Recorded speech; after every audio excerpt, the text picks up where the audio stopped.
alright, so that same day Jesus went out of the house and sat by the lake. Such large crowds gathered around him that he got into a boat and sat in it. While all the people stood on the shore, he told them many things in parables, saying, a farmer went out to sow his seed. As he was scattering the seed, some fell along the path, and the birds came and ate it up. Some fell on rocky places where it did not have much soil. It sprang up quickly because the soil was shallow, but when the sun came up, the plants were scorched, and they withered because they had no root. Other seeds fell among the thorns, which grew up and choked the plants. Still other seeds fell on good soil, where it produced a crop, 160 or 30 times what was sown. Whoever has ears, let them hear. So that's our passage for today, Matthew 13, 1-9, and also a little bit further on, which helps us understand it a bit better. So, Jesus spoke in parables, and a key part of that being that it got us to think. So I'm going to get you guys to think and talk with your neighbours. What do you think a parable is? Ideas of what a parable might be? A nursery story with heavenly meaning. Very good. That's my first one. Good job. Any other thoughts? Or maybe why Jesus uses them? Yeah, exactly. He used things that they were familiar with. Very good. Cool. So, just like you said, most people understand better with imagery and examples that they can relate to.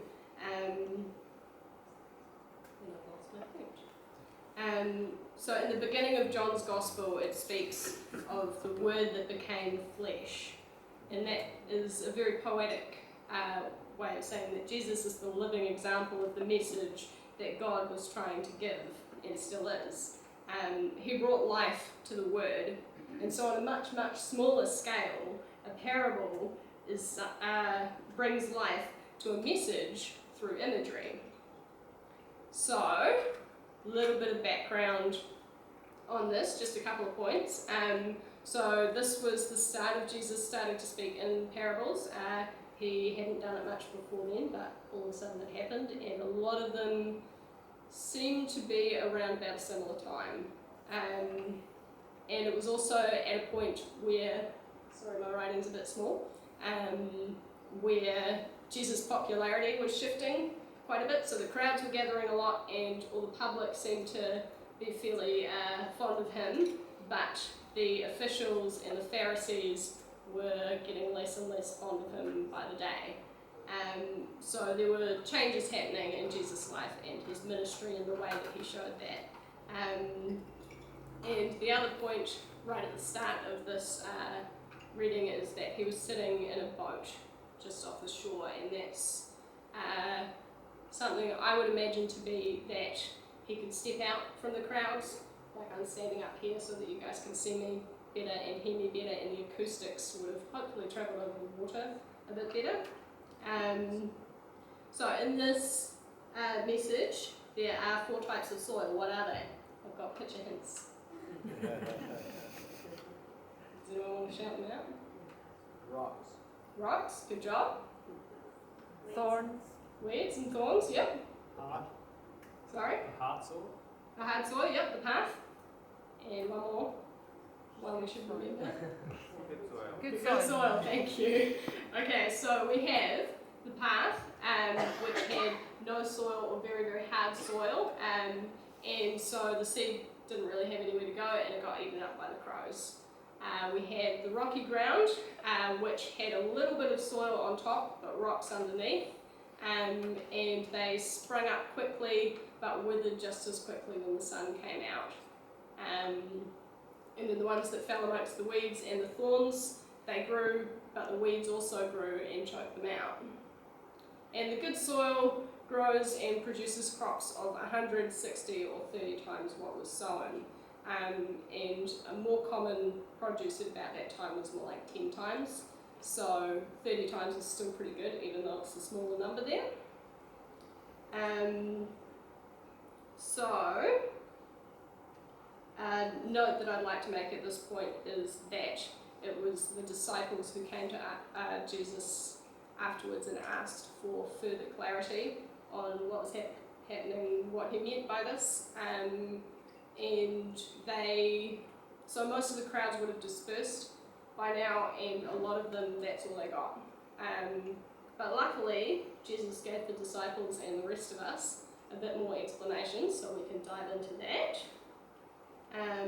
And I'm going to make it slightly more fun and give them characters, so we'll see how that goes. Hopefully alright.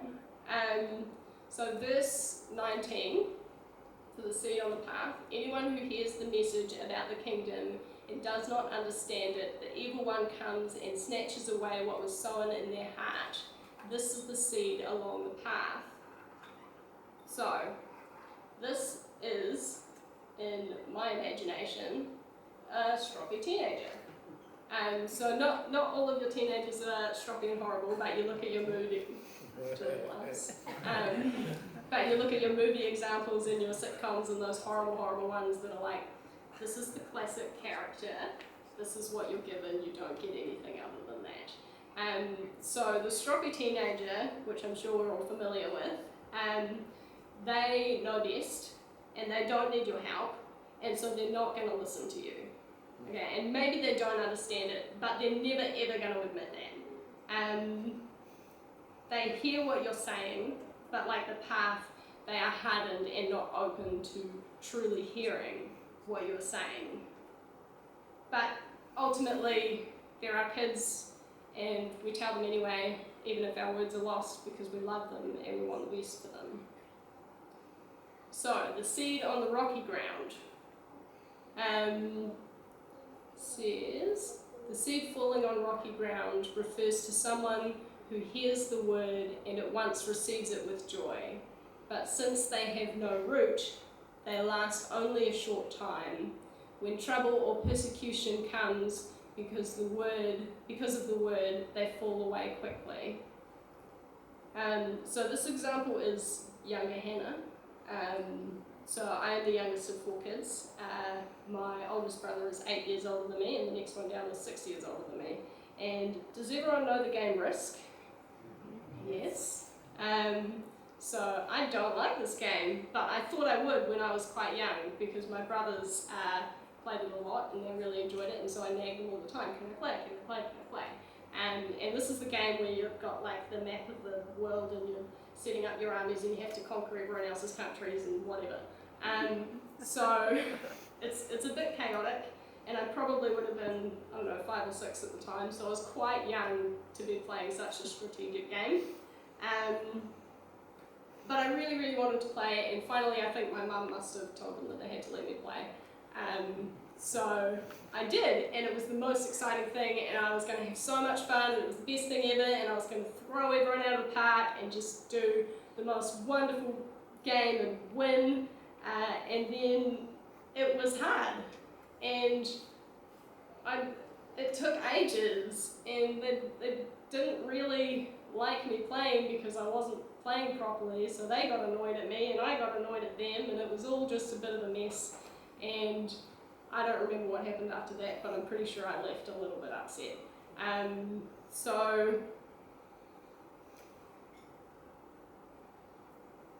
that's the teenagers.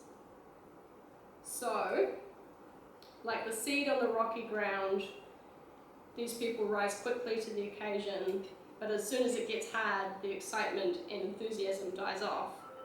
These people like the idea, but only when it doesn't cost them too much trouble. So the seed amongst the thorns, verse 22. The seed falling amongst the thorns refers to someone who hears the word, but the worries of this life and the deceitfulness of wealth choke the word, making it unfruitful. So this one is someone that I'm sure we all know, and if you don't know someone like this, you probably are that person. So the person who is way, way, way too busy. Yes, we can all think of someone like that? Maybe not? Okay. So these are the people who have way too many commitments and they sign up to so many hobbies and activities and school and work and family and friends and everything, but they never quite seem to be able to juggle it all very well. And so often something gets dropped. And unfortunately, it's often the things that are quite important. So there's a phrase that comes up, if the devil can't make you bad, he'll make you busy.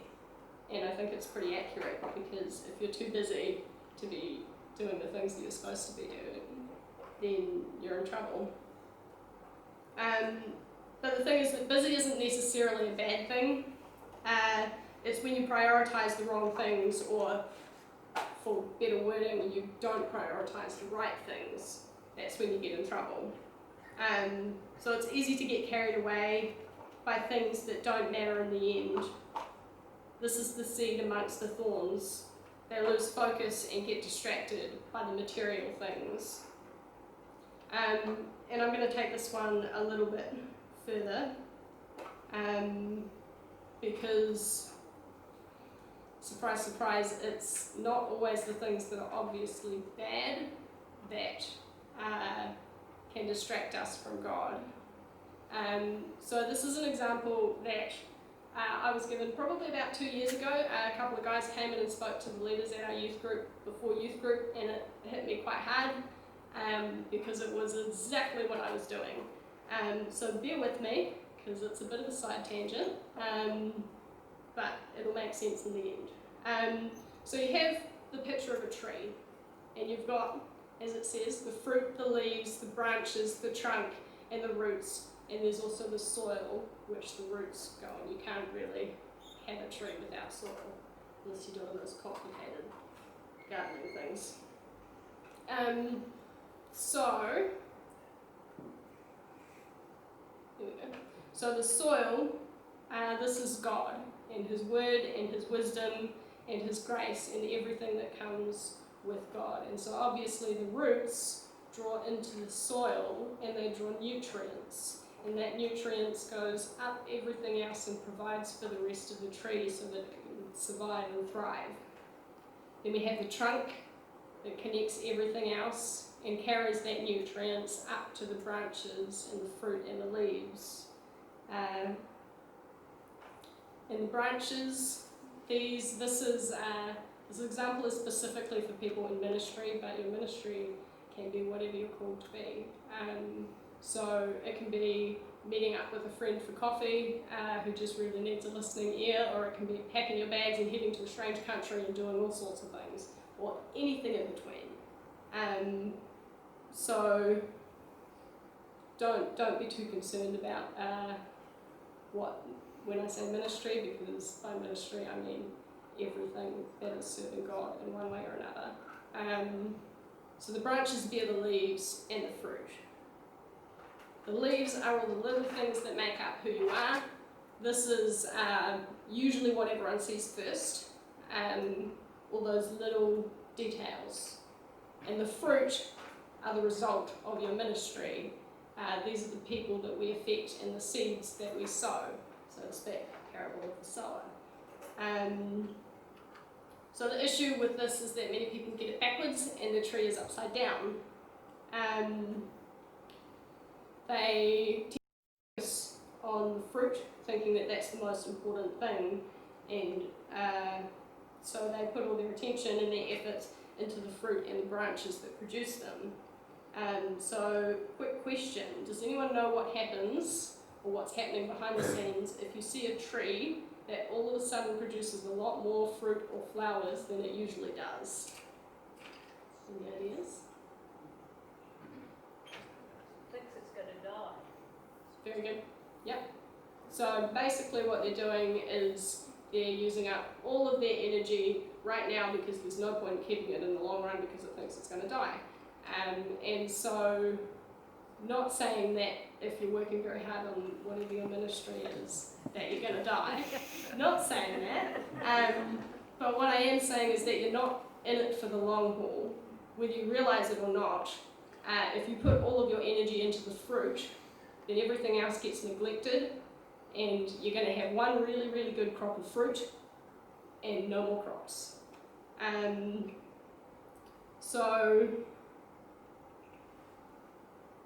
the biggest thing that gets neglected is the thing that people don't see, which is the roots. The issue with that being that if your roots are neglected, you don't spend enough time. Hang on, what's happening here?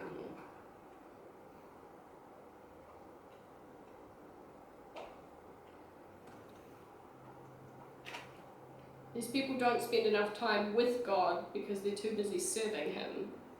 And I think there's a bit of an issue there. How can you share about a God to other people that you don't take the time to get to know? So what I'm trying to say here is that when you're really, really focusing on your roots, and I'm not saying that's the only thing you should focus on, but when you grow your roots deep and draw on that nutrients that God provides, then the leaves and the fruit come naturally in the right timing and the right season.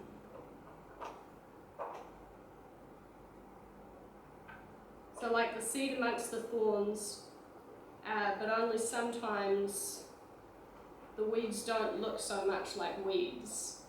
And sometimes they look like flowers or fruit, but you need to focus on what is important for the long haul. So back to the grains, that's my side tangent.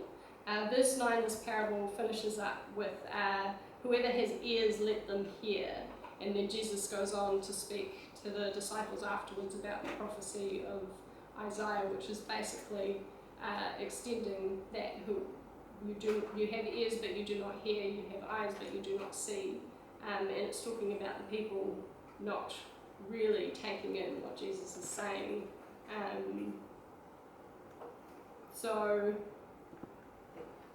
not every seed bears a crop is one of the biggest outtakes that you get initially from this, which is really, really disheartening, especially for someone who works with a lot of teenagers on my Friday nights, and I've seen many of them go on different paths, and that's quite discouraging.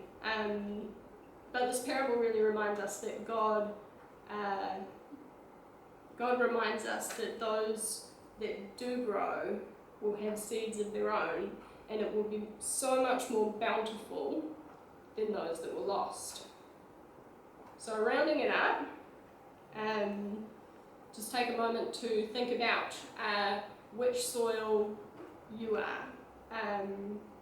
So are you the seed on the path, not really understanding, but too scared or too proud to admit it? Are you the seed amongst the rocks? You understand and love the Lord, but not so prepared to stick with it when times get tough? Are you the seed amongst the thorns, too busy or distracted that the word gets choked and your roots neglected? Or are you the good soil? And if you are you prepared to produce more seeds? We'll close in prayer. Lord, thank you for this message and this beautiful word that you give us, and I just really pray that our hearts and our minds will be open to hearing it, and that we can be open to wherever we stand with you.